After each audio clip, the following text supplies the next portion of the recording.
이거 좀 해놓으시는 게 아까 얘기했듯이 좋고, 그 다음에 자기가 맡은 전문가가 되고, 직원에 대해서도 좀 과감하게 투자를 하세요. 직원들한테도. 너무 내 욕심 부리지 말고 직원들한테도 도움이 되게끔 하다 나면 직원도 더 열성적으로 하게 되니까. 그 다음에 자기의 어떤 목표를 좀 정하시고 하시고, 그 다음에 영업에 대한 기록이나 이런 것을 좀 하시고, 전화는 친절하게 하시는데 상담은 가급적 전화 상담보다 아까 얘기했죠. 사무실로 나오시게 해서 상담을 하시고, 전화 상담을 길게 하다 보면 서로 간에 오해가 생기고 말이 꼬이는 경우가 많이 있어요. 그래서 그거는 좀 하시고.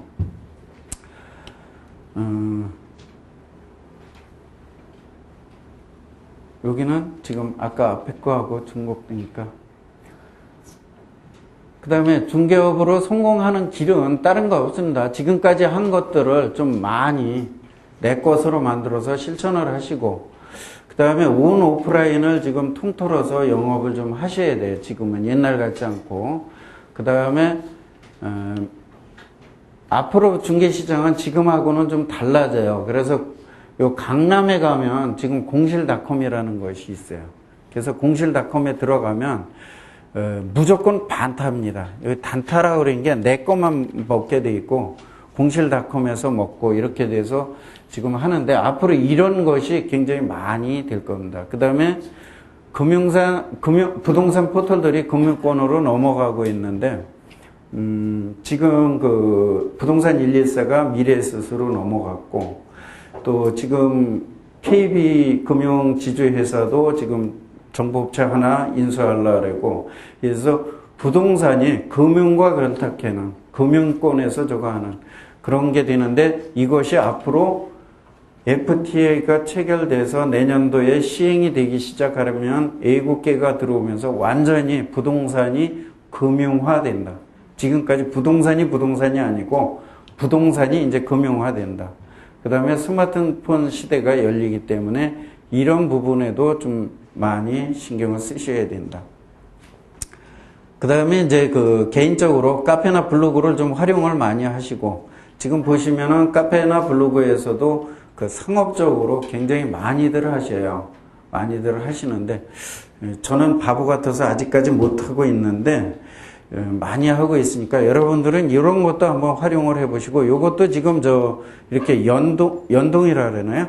연대해가지고 유기적으로 운영이 돼서 많이 하고 있으니까 그렇게 하시고, 그 다음에 그 지역에서는 그 지역의 정보를 가장 많이 알고 있고, 지역에 주는, 지역분들이 오면 궁금한 것이 풀리는 그런 것을 하시고, 그 다음에 앞으로 전문직인 변호사나 감정평가사, 법무사들이 많이 넘어올 겁니다. 내년부터 로스쿨이 되면서 지금 쏟아져 나오기 시작을 하고 나갈 데가 없어요, 그분들이.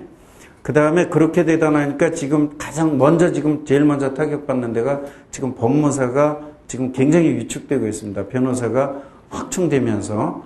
그래서 그런 분들이 넘어오기 때문에 그런 쪽도 한번 생각을 해보셔서 그런 분들이 파고드는데 대비한 것도 해라. 그 다음에 이제 새롭게 변해가는 우리 부동산 시장에도 대비를 해라. 그 다음에 세계 10대 억만장자들이 해보니까 부동산과 에너지 사업이다. 앞으로 돈벌이는. 이렇게 얘기를 했거든요. 그러니까 아직도 부동산은 괜찮습니다. 희망을 갖고 하시고, 지금 하는 대로 하신다면은 굉장히 좋은 효과가 있지 않겠는가. 그렇게 생각합니다. 지금까지 얘기했듯이 긍정적인 메시지를 갖고 하면 된다는 생각으로, 그 다음에 이제부터 내가 주인이니까 주인의식을 가지고, 당당하게 이렇게 하시다 나면 어떠한 중개업이 아니라 다른 업종을 하신다 그래도, 또 투자를 한다 그래도 성공을 할 수밖에 없다. 잠깐 그 FTA에서 하면은, FTA 시장이 오면서 우리가 좀 달라지는 이 부분이 국가소송제도, 말도 많고 탈 많은, 그 다음에 부동산 정책에도 조금 오고, 중개시장도 좀 대형화가 되고, 금융화가 되고, 이러면서 그 트렌드도 조금 변화될 가능성이 많이 있다. 여기에 대비도 좀 해야 되겠다. 그래서 향후 법적으로는 간접 수용이라는 ISD 여기에 대해서 그래서 현재 하고 있는 각종 규제가 향후에는 걸림돌로 작용해서 이것이 완화될 수밖에 없고 새로 규제는 할 수 없다. 내년부터. 규제를 하게 되면 당장 ISD 여기에 걸려서 FTA 거기에 걸려서 소송으로 인해서 손해까지 물어줘야 되는 정부에서 그런 것까지 되기 때문에 내년부터 새로운 강력한 규제는 없을 것이다. 그래서 그런 부분들을 좀 한번 생각해 보셔야 돼요. 그렇다면 결국은 조금 완화될 것이다. 이렇게 보시라는 거죠. 그래서 단기적으로는 어쨌든 호재로 작용할 것이다. 그 다음에 장기적으로는 그 호황과 저것이 크게 지금 주식시장이 외국인들이 45%요? 저 주식을 안 해 모르는데 그 정도의 그 외국인들이 들어와서 출렁거리게 하고 있는데 부동산 시장도 앞으로 그렇게 될 것이다. 그렇게 되면은 단기적으로는 근데 어느 정도 매집을 할 때까지는 그런 영향을 못 미치기 때문에 단기적으로는 좋을 것이다. 그러니까 지금 마침 불황 중이고 그러니까 여러분들이 지금 가장 좋은 시기가 아닌가 그렇게 봅니다. 그래서 주거용 부동산은 급등락 반복하고 10년 후부터는 무성장, 그렇게 성장하지 않지 않겠는가. 그 다음에 오피스 빌딩도 민감하니까 좀 대형 위주나 역세권 위주가 아니라면 조금 생각해 봐라. 그 다음에 이게 외국인들이 오면서 오피스 빌딩은, 오피스 상가는 굉장한 영향력을 받을 것이다. 외국인들한테. 그래서 그 부분을 좀 많이 신경을 쓰셔야 되고, 토지도 결국은 이제 에코시설이나 관광, 산업단지 이런 쪽으로 조금 주거용보다는 다른 쪽을 조금 많이 보셔라. 그래서 외국인이 온다면은 부동산이 유망한 지역이 어디가 되겠는가 꼽으라면 인천 송도가 지금 한국의 상해로 봐서 가장 좋지 않겠는가 하는 의견들.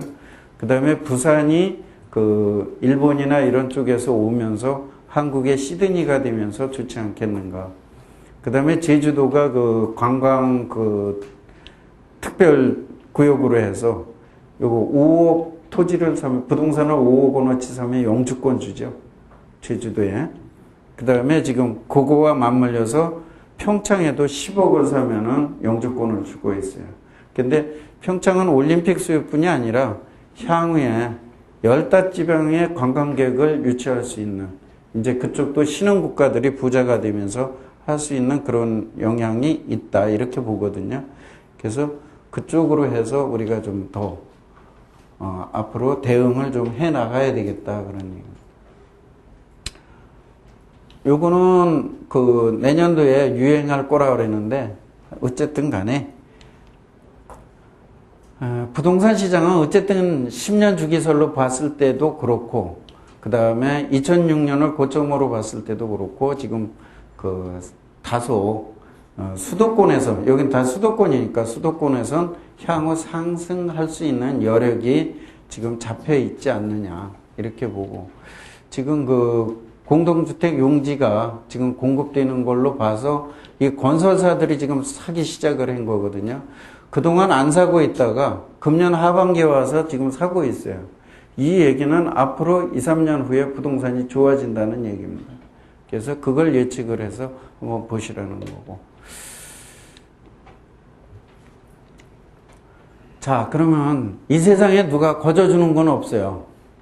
우리가 어렸을 때 부모님이 나한테 주는 거, 지금도 부모님은 나한테 무한정 주고 있어요. 이런 거 저런 거 안 따지고. 그렇지만은 그 외에는 형제도 하다못해 마누라도 신랑도 자기부터 따지고 그 다음에 줘요. 그러니까 거저 주어지는 건 없다. 그 다음에 경기변동 주기론으로 봐도 지금이 침체기고 전환 시점에 온 건 사실이 아니겠는가. 그 다음에 창업을 한다면 내년 상반기를 노려라 그랬는데 조금 여유가 있다면 지금도 괜찮습니다. 뭐 어차피 뭐 지금 끝난 건데. 이게 왜냐하면 처음에 가서 자리 잡는데 3개월에서 한 6개월 걸리거든요. 그러니까 그렇게 된다면 내년 하반기에 풀리기 시작한다면 좋고, 지금 부동산 중개업소들 나와 있는 것도 많아요. 그래서 그런 거를 하시는데, 가급적 고정수입원을 마련하라. 이 중개업에서 마련하라는 것은 이런 게 있습니다. 예를 들면, 자기가 어떤 그 집이라든가 어떤 건물주라든가를 고정으로 몇 분만 사귄다든지, 특히 상가 같은 거 한두 개 동 관리도 해주면서 자기가 임대를 고정으로 한다든지, 이렇게 중개업에서 자기가 한번 찾아보셔야 되고, 그 다음에 자산에서 찾는 거는 중개업 하면서 돈을 벌어서 내가 어떤 자산 투자를 해서 매월 고정 수입이 나오게 해준다면은 여유롭게 중개업을 할 수가 있어요. 근데 초창기에는 요건 어려우니까 요 위에 거. 근데 여기 뭐 이제 은퇴하시면서 돈 많이 갖고 계신 분들은 요거를 해놓고 여유롭게 내가 조금 뭐 부업 비슷하게 한다고 그러면 되는데, 내가 부업이라는 개념 갖고 들어가서는 다 실패하십니다. 지금은 피 터지게 해도 성공하기가 힘든 세상이에요. 그러니까 요런 저거를 해놓고, 그리고 돈 베신다면은 내년도 이후에 한 3, 4년, 적어도 3, 4년 정도는 괜찮으니까 한번 해보셔라. 또 이게 나오네. 각오를 조금 다지시라는 거예요. 이게 밀림의 왕자인가 뭐예요? 사자라는 건데, 이 사자도 그 사자는 떼로다가 잡죠. 떼로다 잡기는 하는데 이 얼룩말 잡다 이렇게 당하거든요. 사자가 먹이를 잡는데 45%밖에 안 된대요. 확률이. 그 밀림의 왕자라는 사자도, 다른 동물들은 얘기할 수가 없겠죠. 근데 우리가 부동산 중개업 아니면 어떤 창업을 하는데 부업식으로 남의 돈이니까 대충 하면 되겠지, 이렇게 해갖고 할 수 있겠느냐. 내가 전적으로 하느라고 해도 이렇게 지금 사자 모양 뒷발에 채이는 수가 허다분합니다. 적극적으로 내가 뛰어들어야지만 성공할 수 있다. 그래야 이렇게 먹이를 앞에다 놓고 포식을 하는 여유로움을 즐길 수 있습니다. 그러니까 누구라도 성공할 수 있지만 누구나 다 성공할 수는 없습니다.